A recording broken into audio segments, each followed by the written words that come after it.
Hi, I am Muhammad Iqmal Haziq bin Rahim. Hi, I am Shalin He. Hello, my name is Ko Eugene. I'm from Group 1A. Hello, I am Noraini. Greetings, my name is Frederick Chong Si Chen. In this project, our group focused on the production of phenol from cumin. The selected separation unit is distillation column T101 that separates cumin from cumin hydroperoxide. Our group will discuss about the possible hazards associated with the distillation column, the hazard study on the distillation column, and the recommendations to improve the safety aspects. So for the first component, we have cumin.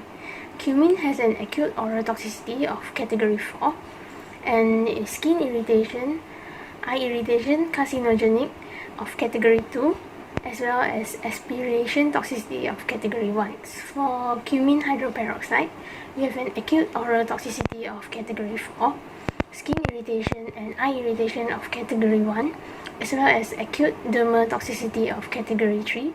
Finally, what do these two components have in common is that they are both flammable.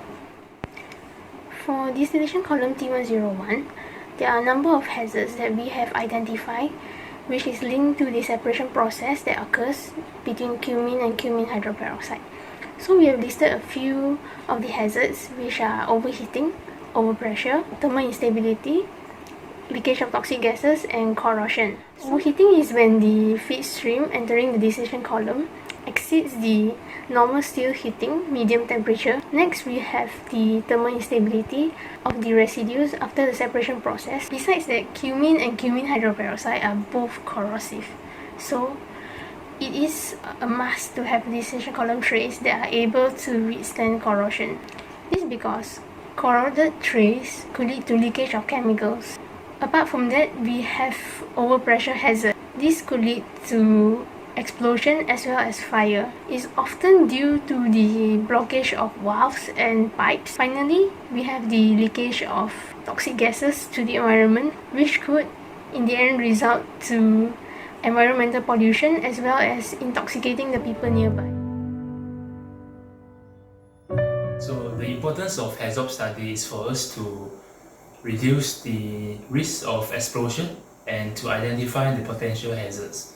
As we can see from our study note here, it's actually based on the inlet stream for the distillation column T101. For the parameters that we need to consider here is for the flow. The most common type of deviation is no flow, more flow, or less flow. So I will just explain about no flow. So for the no flow deviation, the possible causes is due to the valve problem, control valve problem, and also some problems such as leakage of the pipe stream 10 before entering the distillation column. And what are the possible consequences? Because there's no flow entering the distillation column, so there won't be any separation. And what corrective method can we do is we actually can install a flow meter before entering the distillation column. Our next parameter is temperature, and one of the deviation that happens is due to the high temperature in the distillation column, usually caused by the malfunction of the heater E102 before entering the distillation column, or it may be caused by the low reflux fluctuation. And the possible consequences is actually it can leads to the high temperature in the distillation column and eventually will cause explosion, or it may cause off-spec product at the end of the separation. So the corrective method for this is actually to install the high temperature alarm in the distillation column. Moving on, the next parameter is pressure. There are two common types of deviation, which is low pressure or high pressure. As for the possible causes are usually due to the failure of the pressure relief valve, or it might cause by blockage of pipes, or maybe flooding in the distillation column, and perhaps the leakage of the distillation column trays. And the possible consequences as depending on the type of pressure. If let's say it's low pressure, most probably it will cause off-spec product because the separation efficiency is low. And if let's say it's the high pressure, it might cause explosion. So the corrective method is we have to put the low pressure or high pressure alarm inside the distillation column, and we also can do frequent maintenance on the distillation column. Last but not least, the parameter for level. As for level parameter, there are two types of deviation, which is low level or high level in the distillation column. The possible causes are due to the overloading of the vapor stream when entering the distillation column, and it might also be caused by the failure of the waft. So the possible consequences are usually the flooding inside the distillation column, and it will cause the off-spec product at the end of the separation process. In order for us to overcome this problem, the corrective method that we have to use is we have to install the high level alarm inside this distillation column. Safety aspect of the distillation column can be improved by having prevention and control measures. As you can see, there are 3 prevention measures for all the hazards that have been discussed before. For maintenance procedure, the maintenance staff should be professionally trained. For the operating procedure should be available to the staff and have clear instructions for them by addressing the manual handling, the PPE regulation, and the hazard studies.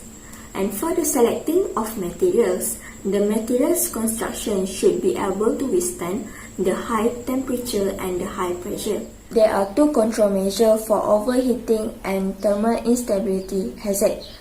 First, a temperature control, where the temperature indicator detector will detect the high temperature of the distillation column and send the signal to the temperature controller for a proper action. Second is the alarm system. The alarm is installed to alert the operator to monitor the distillation column temperature to avoid any overheating. Next, the control measure for overpressure hazard is by having a pressure relief system. A pressure relief valve will release a large amount of gas caused by the pressure build-up in the distillation column to a safer location. Lastly, for the corrosion of the distillation trays and the leakage of the toxic gases in the pipeline, the control measures are the corrosion monitoring and the leak detection. For the corrosion monitoring, the probe is installed inside the process stream and continuously exposed to the fluid so we can monitor the corrosivity of the fluid.